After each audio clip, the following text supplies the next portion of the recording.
So this is where I recommend starting the Packraft trip. This is 9 miles to Spanish Bottom versus 10 miles for the Confluence, but it's a much more direct route, and even though it's a road walk, it's very pretty. And at this time of the year in February, the road is closed. You might be tempted to drive it to get even a little further, so you're in the maze more and the Needle District less. But unless you have a non-stock SUV and the skill set to drive it, Elephant Hill Road beyond this point is very rough. However, as you can see, the road itself is in very good condition. Even a passenger car can get here, and there's bathrooms and trash cans. So this is where I recommend starting the Packraft trip. Again, it gives you more time in the maze and less time in the needles. All right, as mentioned, I recommend starting from Elephant Hill. However, unless you have the permit, the vehicle, and the skill set, this is a very rough road. It's 9 miles versus 10 for the Confluence, which is more direct. Even though it's a Jeep road walk, it's very pretty. If you don't have the vehicle to go to Elephant Hill parking lot, by all means go to the Confluence, but this is a more direct route, as I said. Very stunning. Just do not bring your stock family SUV up here, or you won't have it after this ride up to parking area. So here's the third part. We just left the deep Jeep track of the Elephant Hill area. We're in Cyclone Canyon. We just started on the footpath here. Some people call this a slog, but I think this area here in the Grabens, as Ranger Joan wanted me to point out, with its geological faults, is quite amazing. But we'll go a little further from this point, and this will bring us to the Colorado River. At which point, I will probably do another quick video to show how to continue the crossing at Spanish Bottom to get into the maze. You can see the famous dollhouse. And on the other side, just below the dollhouse, is the other side of Spanish Bottom we'll be crossing. So this is the high point of our climb, and before we start our descent. So not much longer, we'll be crossing the Colorado River.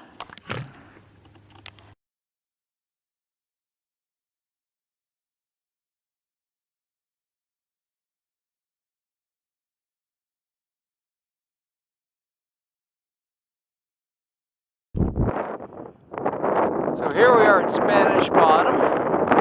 Just up there where I'm zooming in is the confluence of the Colorado and the Green River. Also used to be called the Grand River at one point. So this is basically the lower Colorado River now.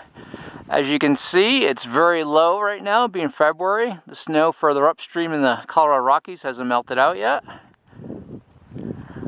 And we're just continuing to look, lots of sandbars.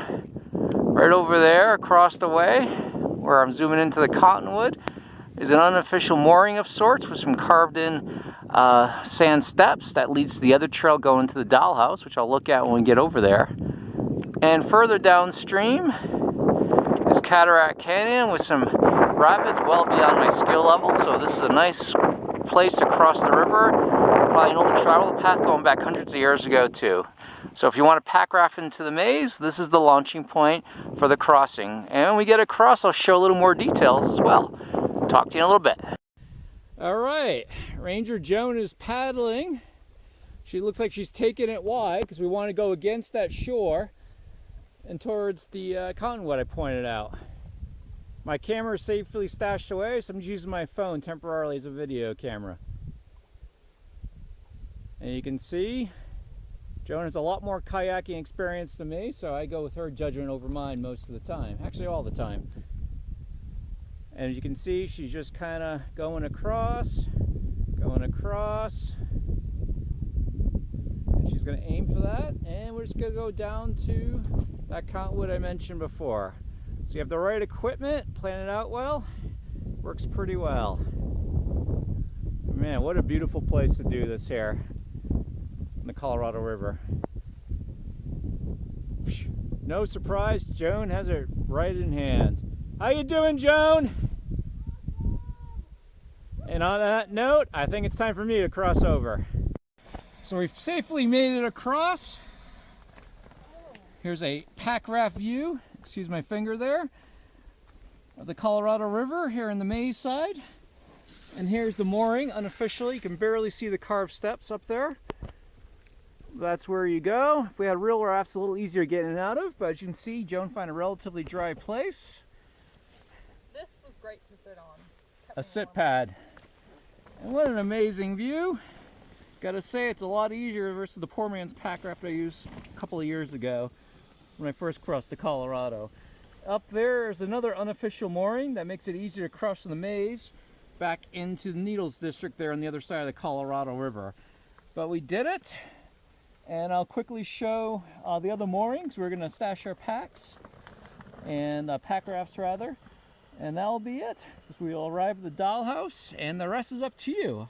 And I'll give you more details on what you can use to plan your own trip in the maze after I get out of here on my raft. How'd you like it, Ranger Joan? It was really peaceful and beautiful. So one more quick video here at the mooring. You can kind of see the steps. Frankly, the one on the other side is easier to use, but coming across the maze is a bit, or coming to the maze rather, it's a bit easier to come here. You can see these stone steps, or dirt steps rather, that people kind of kicked in. And there's the trail you want to follow to the other side. Pretty easy overall. Be prepared to get a little wet, but other than that, not too bad at all. And there's another set of steps right there. So again, just aim for the cottonwood across the Needle side, and you'll make it to the maze. And again, what a beautiful place. Okay, it's a bit windy, but here's the last video of the Spanish Bottom crossing. The next thing is, how do you get back to the other side? Well, we're just down from that mooring over there. You can tell my New England roots calling it a mooring. But in any case, I find it's much easier to get from the maze over here back to the Needles. You just kind of walk down here. You can see we're not the first people to come here by any means. Much nicer setup here. You just kind of walk down to the water's edge. And easy peasy. You just kind of go across, and it's February, so there's a lot of sandbars right now. As I said, the water level's not very high. You just kind of aim for those sandbars, and then you can walk across.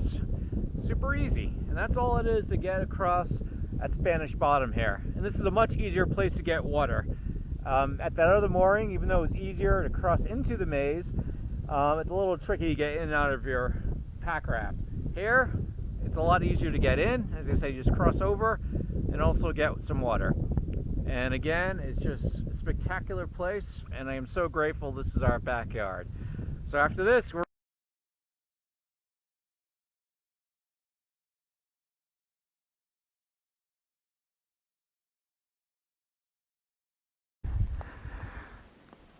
So this is actually what you end up rafting. Right now we're looking towards the rapids are in Cataract Canyon. I'm going to zoom in to that cottonwood tree I mentioned, going from the Needles to the maze. You can see the sandbank. And when we exit out, right where the sunshine is, right where those other trees are, if I recall they're cottonwoods. Again, there's kind of that mooring I showed earlier. And you just kind of paddle across nice and easy. And right about there where the sandbank is, and the water's very shallow, it's just as easy to walk across. A reminder, it's February. Come April and May for sure, the water's going to be a lot higher. So it'll be a little easier to get to that landing over there. But you might not be able to use that sandbank. So just keep that in mind. And there's the mouth of the canyon. So this is a very benign, beginner-friendly packraft. God knows I am a very beginner packrafter. But if I can do it in a dinky little Amazon $17 pool toy, you can certainly do it in a better packraft than I did. And what a great place to be. So, as I said before, and this time I really mean it, I hope you enjoy your further adventures here in the maze. And it's a great, great place to be.